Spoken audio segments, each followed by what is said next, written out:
Hello, everyone, and welcome to this week's episode. We are going to cover quite a bit of information and topics for you, including this new capability of uploading custom emojis and reactions. Insert heart right here. Oh, yes. We're also going to talk about, you know how you are waiting for that person to come online in Teams, they're away or do not disturb, but you really want to talk to them? Well, you're going to be able to figure out and get a notification when they're available. We'll talk about whether that's a good thing or a bad thing. And we'll also talk about this thing that I had no clue was happening, which is when editing video metadata within Microsoft Stream, guess what? It was creating a whole new version of that video every time. Did you know that? I didn't. That and a whole lot more in this week's episode. Let's roll it.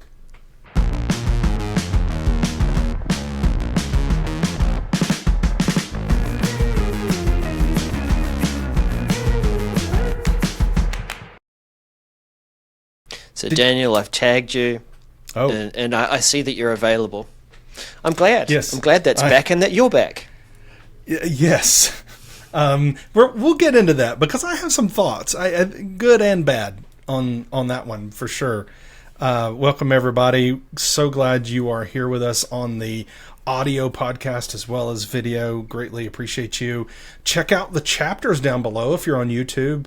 Find that message that you're really interested in. Click on the chapter. You can jump right to it.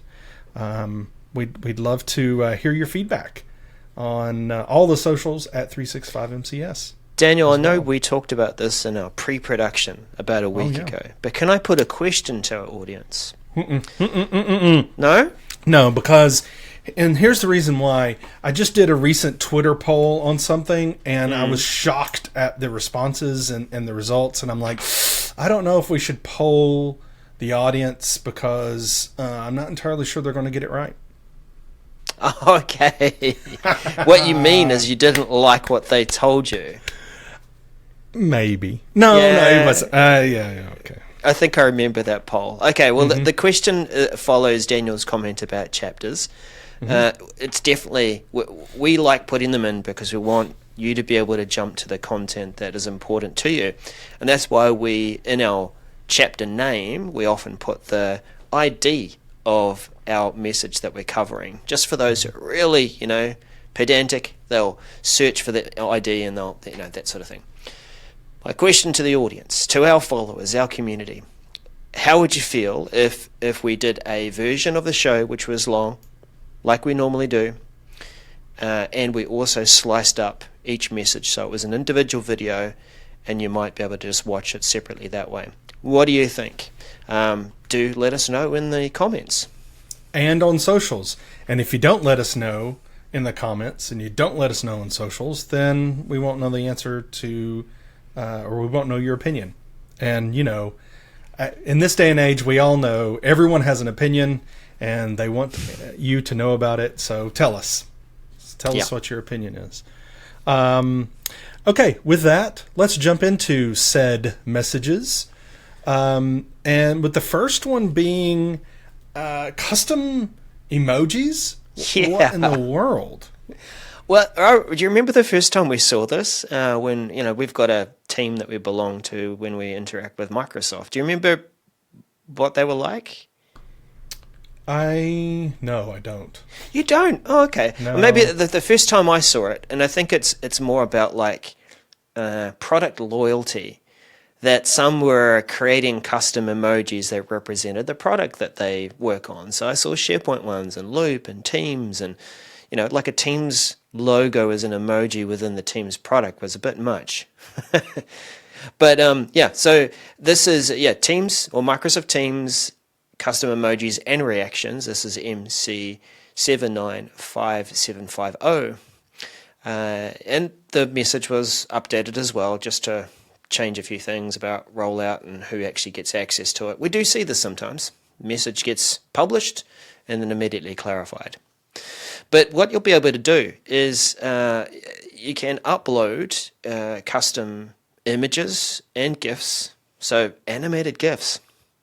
as emojis and reactions, and they'll be accessible to all users in the tenant alongside standard Teams emojis and reactions. So that means, first of all, I'm sure there'll be some guidance around who will be able to upload, but we do read a bit further down the message that there will be roles that can be given, so that you won't necessarily turn this on for everyone to create their own custom emojis, but you could limit it to just a set few. One good reason, I said, is maybe you need to have, that's a privilege role, you don't want people uploading. Well, I could see a scenario where you remember that colourful Copilot coloured poop emoji that someone made to kind of say poop in, poop out? That's one thing. Yeah, like vulgar, but also other ways inappropriate. It doesn't have to be, it could also be other ways inappropriate, like negative, in a way that is, maybe we don't want to foster negativity. Or bullying. Like imagine, I'm gonna put such and such's head as an emoji and animate it, That's funny, yeah, okay, for a while, but that'll be an HR infraction. The other reason, Daniel, is that there is a limit to how many emojis, and that's 5,000 per tenant. It's quite a big limit. Let's not.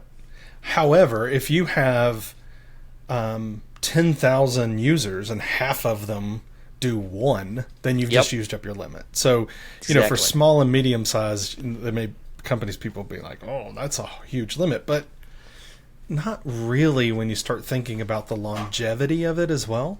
Meaning you upload a custom one now, you upload one in 3 months, you upload one 3 months later, as things go, well, those all add up, right? Yep. So it's a feature you can turn on or off for your whole tenant to start with. As I said, there's roles that you can assign for people to do it or not. One use case I was thinking of is, sometimes we have custom hashtags or hashtags that we might use internally for a comms campaign. I can see a really cool scenario of let's create and let's just limit the number of people that can create these things, but have a custom emoji that will represent the thing that we're talking about for the next month, sustainability awareness or something fun, or we're going to have our own internal convention, so we've got our own little logo for that. Also, the kind of, I know in Microsoft's case it was product group loyalty, but maybe you have your own team emoji that represents who you work for.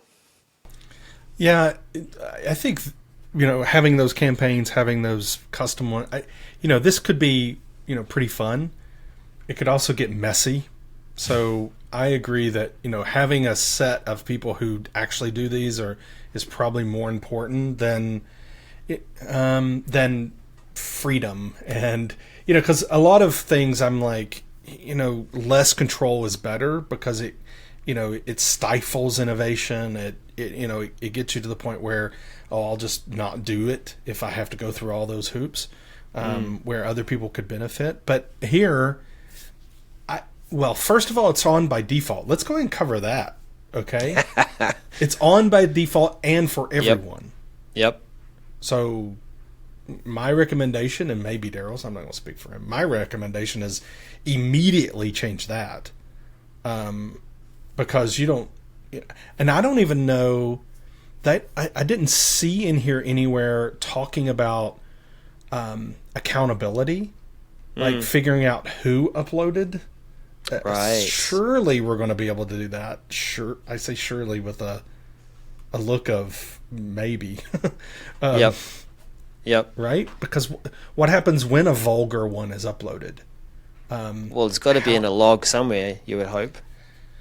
You would hope, but again, it's like, how do you know which one's which? If 5 people upload one all within the same amount of time, like, is the log going to show you what it is, or is it going to give you some stupid GUID that you can't figure out what that ID means, and how do you associate it with the particular image? I don't know. Another challenge is going to be, you thought it was difficult now choosing an emoji to express yourself. Imagine another 4,999 on top of that.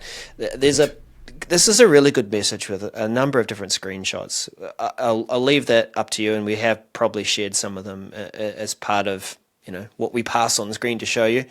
But I think good consideration to maybe just limit this initially to a security group, a small group of people for that role, and then figure out what you're going to do. Absolutely. So this is rolling out back. It's actually quite a long message. Targeted release early July 2024.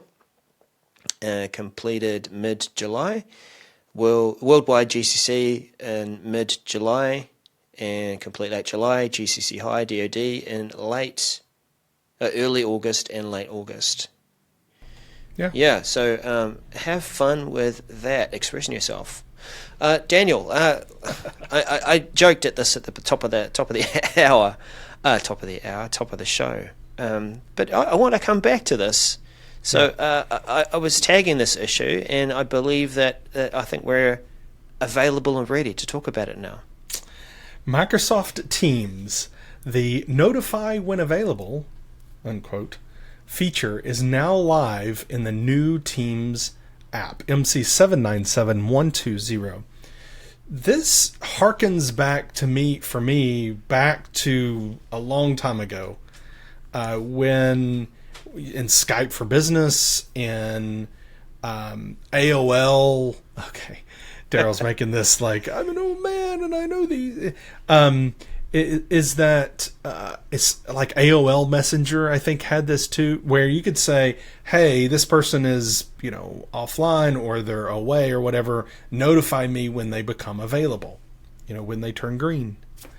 So we're going to be able to do that. It gives instructions here on how to go through, which is kind of cool, like not just showing screenshots, but it actually gives instructions on how you can do this, and it's going to give you a little toast. Right, it's going to give you a little notification saying this person is now available. So that's great, if that's your thing. I kind of alluded to this a little bit, in the intro, but this is also a little bit kind of, in my mind, associated with the whole hello. Where people would say hello and then or hi, and then they would sit there and wait for you to reply, and then they'll blast you with whatever it is. It's like, no, just send it. It feels kind of like that, like you're stalking a little bit, but more like you're sitting there going, okay, when are they available? Okay, now I'm going to send it to them because they're available, so I know they're going to read it and then respond to me right now, rather than giving them space to respond whenever they want to. Right? Because now you're going to be held accountable for, I know you saw it because you're available. Doesn't mean they saw it, but you know what I mean? Yep. So what do you think, Daryl? That's the kind of the negative on this, I feel like, is I hope it's not used that way, but I'm pretty sure it will be. People will use it that way. I even have friends who don't message me unless I'm online, and then they'll send me a message, and I'm like, cool. And I'll reply, and I'll go offline, and then I'll come online, they haven't replied. But then, 20 seconds at being online, they reply. I'm like, just reply whenever you read it. Like, yeah. What do you think about this? I think that dynamic's interesting. I've caught myself thinking that way too. And it's partly why I also like that feature where you can schedule a message. I work with a team that is in Australia. They don't wake up they don't start work until 2 hours after me. And I don't want to send a message to my manager, first thing in the morning when I read it. Maybe it doesn't matter, but I just tend to use that scheduling so they don't get the ping. And this is the reverse of it, isn't it? Especially those who do want to catch you while you're live. But I do find it useful, and I have definitely had clients comment that, we've been shifted to Teams and it's not there. We used to use this in Skype for Business. It's a really useful feature. The other challenge, I think, with it is some of us that are perpetually busy. and we block up our calendar with time that we're going to be working on for tasks, and we look perpetually busy, so we're never really available. But yeah. yeah. So I also there is an area where I think it's very useful, and I'll talk about that. But I hope it's not abused either by bosses who may go, they're unavailable. I'm going to mark them to let me know when they're available. When do they come online? Are they working? Are they doing what they're supposed to? Are they? I saw an article, a title come across on the newswire, said something like, more people are ghost. What are they calling it? Ghost PTO or something. Basically, not asking for time off, but taking it off, and attending meetings via their phone, but only like one a day, and just not doing work. I thought that was interesting. Anyway, the useful bit about this, though, is if I want to talk to someone, I want to call them, it's helpful to let me know when they're available so that I can call them, right? Because I know they're online, they're not in Do Not Disturb, they're not presenting, so now they're available, I can call them. I know that might be a weird concept to some younger folk, in the workforce. Yes, people actually do phone calls in Teams or otherwise, but do phone calls. So, I think it would be helpful in that scenario. I agree. Great. Targeted release mid-May, so like before-ish. It's here. Mid-May 2024, expected to be completed by early June 2024, so nowish. And general availability worldwide, GCC, GCC High, and DoD will be late May, so nowish or before-ish, early June 2024. So same rollout, which is kind of interesting a bit. All right, Daryl, I'm ready for your message that you're going to cover, which has something to do with SharePoint. So could you go ahead and start that? I was waiting for the clever part of that segue, and it came at the end, not at the start. SharePoint Online, a new start experience. It is MC797119. Our start page for SharePoint is when we launch the SharePoint app from the app launcher. And today, we see a menu down the side on the left, frequent and following. So it's a way of navigating to the things that we work on, the sites that we do frequent or follow. Remember, follow is that little star that we hit at the top and say, I'm interested in this site, add it to my list. Frequent, clearly, ones that we go there frequently. And we have sites or pages that we've worked on.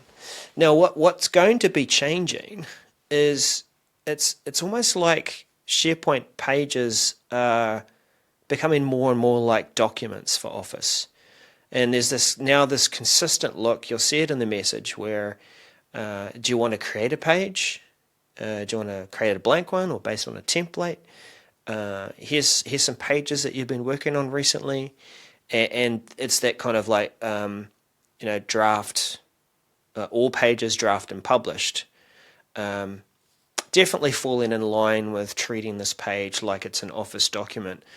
So at the moment, or what you will see to begin with, is a way of previewing this experience. It'll pop up like a banner in the SharePoint start page, and then you can click through and try it out. And then a bit further down the message, you'll see what it actually looks like. And very sort of encouraging people to create more pages, I think, Daniel. What do you think? Yeah, absolutely. I think it's... and I was thinking about this, that I'm pretty shocked that it's not in OneDrive yet. Because when you create a page here, when you're like, I just want to create a page, it's going to be in your OneDrive. Just like if you create a list in your My Lists, right? That's in the storage is in your OneDrive. Mm-hmm. So anyway, that was my pondering. I don't know. A little bit of a rabbit hole there. I'm just kind of surprised it's there. But yeah, it's definitely not there.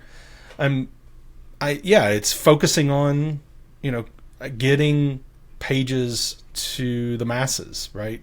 And a bit decentralizing the concept of, do you need to have structure around a page, or maybe you want to create a newsletter yourself, or having you want to be creative and create your own page around what you do, as far as what they call it, like checklists or something, or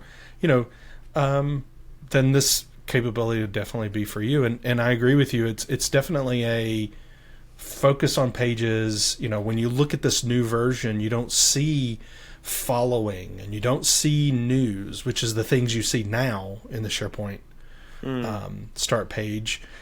I'm assuming that it's down below the fold on these, and it's still there. It's just not being emphasized. Yeah, that was going to be my next comment and question too. Like, people do find those two things helpful for navigating to Absolutely. the sites that they are following, Absolutely. the things that they've frequently gone to, and we see the similar concept when we go to upload a document or to shuffle things around. I've just if it is below the fold, well, that's not really convenient. Where is it?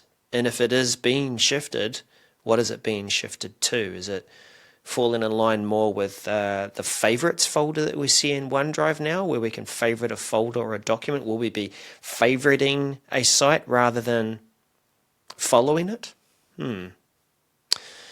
So yeah, that's an interesting change. It is expected to be generally available early June, and so that's worldwide GCC, GCC High, and DoD, and expected to be complete in June. So yeah, check out that preview and see how it lands. Let's talk about that storage thing that you mentioned. Both of us were like, huh? What? Yeah. Stream?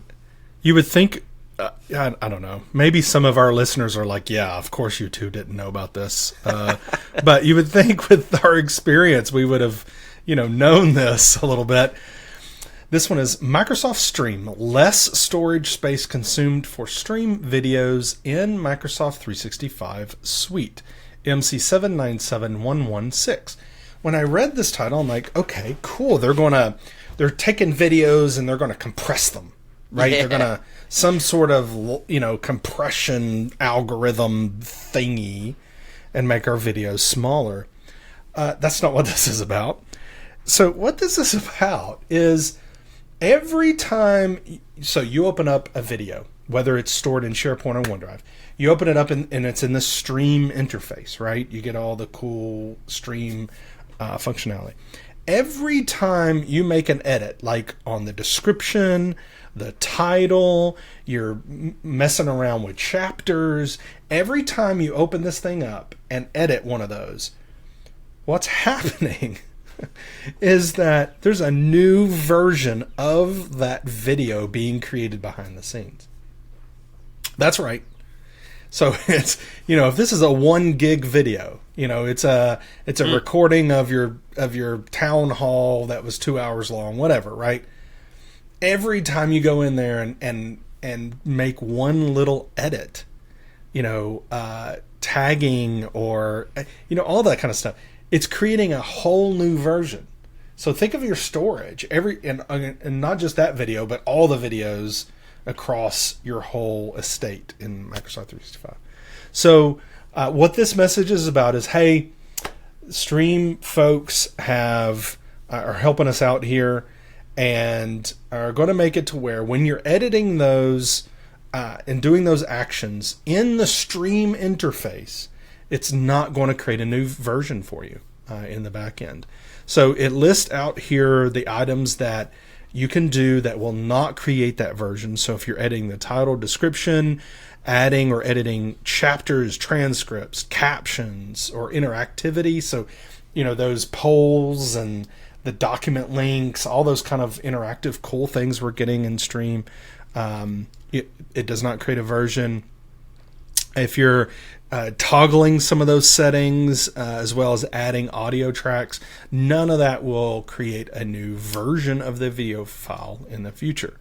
Now, now below that, yes, if you're editing column metadata, so think about you're not opening up the SharePoint or the video, right? You're in the library where the video is, and you go in and change metadata in the columns in SharePoint, then yes, it will create a new version, just like any other document would, right? If you're doing any of those editing, title, description in SharePoint or in OneDrive rather than doing it through Stream, yes, it'll create another version. So I was shocked, and when Daryl and I were talking about this in the green room, do we still call it the green room? By the way, I don't know. We were talking about that. I was like, I'm shocked. I did not know that we were, and I am sure what I could totally envision situations where organizations were like, we're running out of space. I don't know how we're running out of space. And they do an analysis and they go, why is this video taking up, 10 gigs when I look at it and the video is only a little bit? Why is there so many versions of this video?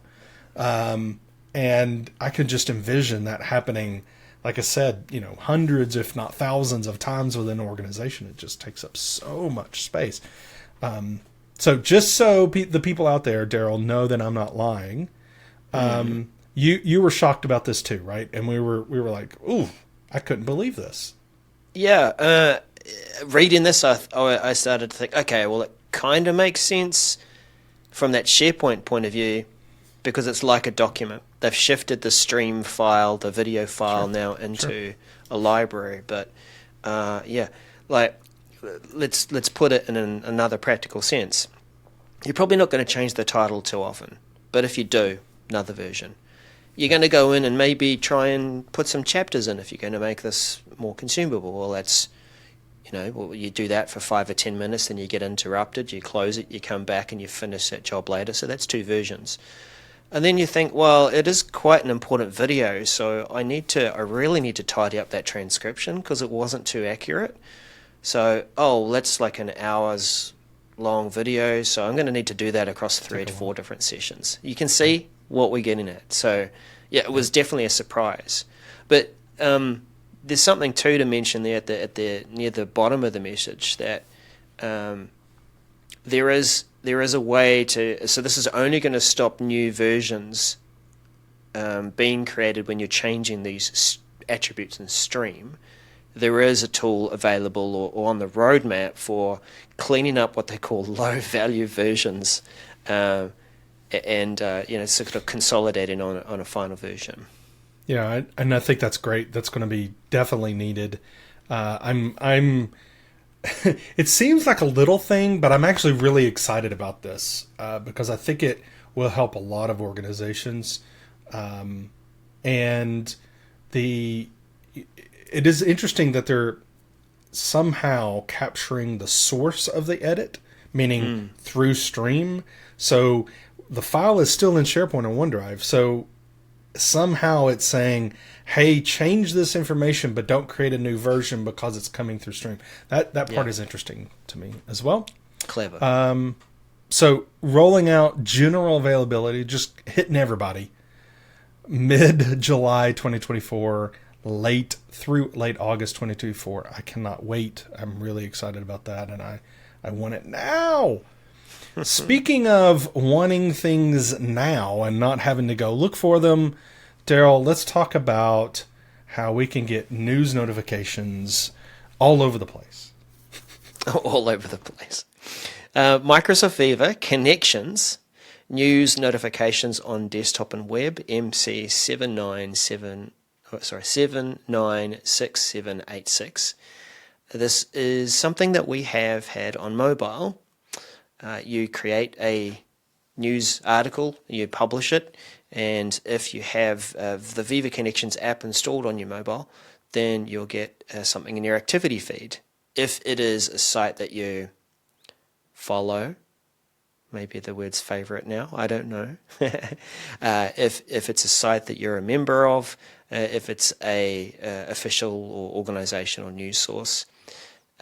There's also notifications that you get with if you're the author and you've got comments turned on that someone might reply or mention you or something like that on the video. So these were notifications you could receive in mobile. They're going to be also extended to connections on the desktop and in the web. Now, reason that I think we should take a closer look at this, just at a individual level, consider what you might want to change in your notifications for this kind of activity. I think, Daniel, we talked about how it is still important to have notifications as a way of saying, hey, this is official news and I want you to know about it, right? Yeah, absolutely.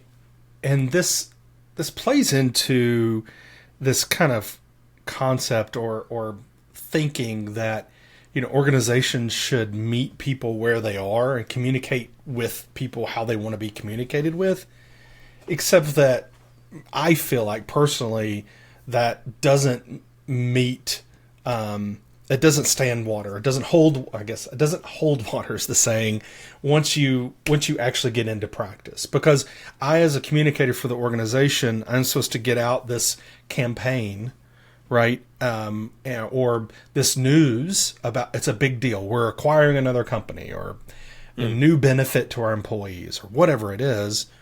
And I need to publish a news item and get it out. How do I get it to everybody? If some people only read email, if some people only are in Teams, they don't want to go to SharePoint, or people who are in SharePoint and don't want to go to Teams, all of this, it's like I can't meet every individual's need. And it's ridiculous to even think you can. But with tools, and this is just one of those tools that can help the end user say, I want those notifications. I know my organization publishes news, right, on the organizational news site. And I want to get those via Teams because I'm in Teams all the time. This is exactly what this is helping us do. But Daryl, you see it in the screenshot. There's so many options, right, for tweaking this. And I'm really excited about that because each user can make it to where they go, I only want these things, and I don't want, maybe I don't want it as a banner, but I want it to show up in activity, for that kind of thing, right? So that part I'm glad they're doing. It is so being able to tweak it, right, individually. Yeah, it's good to have those settings, but there are a lot of them. It's another set of things to understand for an individual to set it, and I'm not too happy about the defaults. Yeah, because it is show an activity and banner for everything. Now, do I want a banner for every news article that pops up? No. No. It gets even worse than that because it's, do I want a banner for every like on my news post? So I post a news item. Do I want every time someone likes it, I want yet another banner? Well, that's the default. And then I don't know what other activities is on the bottom of it. I'm not sure what that is. Interactivity, Daniel. Yeah. So, I'm right there with you. I don't like the defaults. Yeah. To be honest. So this is going to, just for change managers, people who and I'm thinking through this because we need to take a fresh look at notifications now that we've got new teams. They've tidied them up, but this is an example here where here's a new app. It's got its own new set of notifications. You can turn them all off if you want it, the big switch at the top. But if you want to go through and understand it, there's quite a set there to understand. So, the other thing we wanted to say too is that it does respect audience targeting. So if you are using targeting for news, it's only available to a certain audience, then it's going to respect that as well. So that's good. This is generally available early June and complete by mid-June. So keep an eye out for that. And lastly, Daniel, I hinted about interactivity, and Yes. maybe that's other activities. Isn't it an activity that we can have for Stream? Yeah, so Microsoft Stream Interactivity Analytics, MC 795748. We've talked about this on the show multiple times, I think, because what Stream has done is they have enabled this ability to be interactive, to polls, right? For instance, you're watching a video, pop up a poll, say, what do you think about this? Or, it could be for quizzes or whatever. I mean, you can use this for many things. But they've also added to that functionality. Now we're going to be able to get analytics for when users are clicking or interacting with that interactivity features, interactive features. It's kind of a tongue twister when I say that. Interact with it, the interactive. Yep. Anyway, I like your interaction there. Yeah, nice. So I think that's kind of cool. It will also get some analytics around average numbers and stuff. So just getting an understanding of not just how many people have watched this video. Cool, right? But I want to know more about, are they interacting with the features that I'm enabling for this video? Is it working? And which ones did they really interact with? Which one's working for my user base? Fun. I mean, this is a short little message, but I feel like this could have, for those that are really using these features, it's a pretty big deal, right? To be able to, am what I'm doing, is it being used? Is it being, and is it useful for people who are watching the videos? And I just think it could be a really big deal. Some organizations have built, I guess, their own kind of like an LMS, where they've pulled together a portal of information, they've recorded a video, they've thrown it in chapters, and they get people to work through it. And they're using interactivity and polls as a way of testing, hey, test your knowledge as part of this. Yeah. Now, of course, the results of that poll are, well, someone clearly interacted with it, but some of those other elements are quite good too to see. Absolutely. I'm excited for this. It'll begin rolling out to targeted tenants mid-May 2024, so before-ish. Completed by mid-June 2024, and then general availability, so for everybody else, mid-June 2024, completed by mid-July. So definitely be looking out for that. Well, that is the show for this week. Don't forget, we have the ability for you to email us, show@365mcs.com, for all of your fun and constructive feedback, positive notes. I did not say negative. I said positive. And remember, Daryl asked you a question at the top of the show, whether you would like for us to do something a little different or add a little flair to the show. I'm not going to repeat it. You have to go back and listen if you missed it.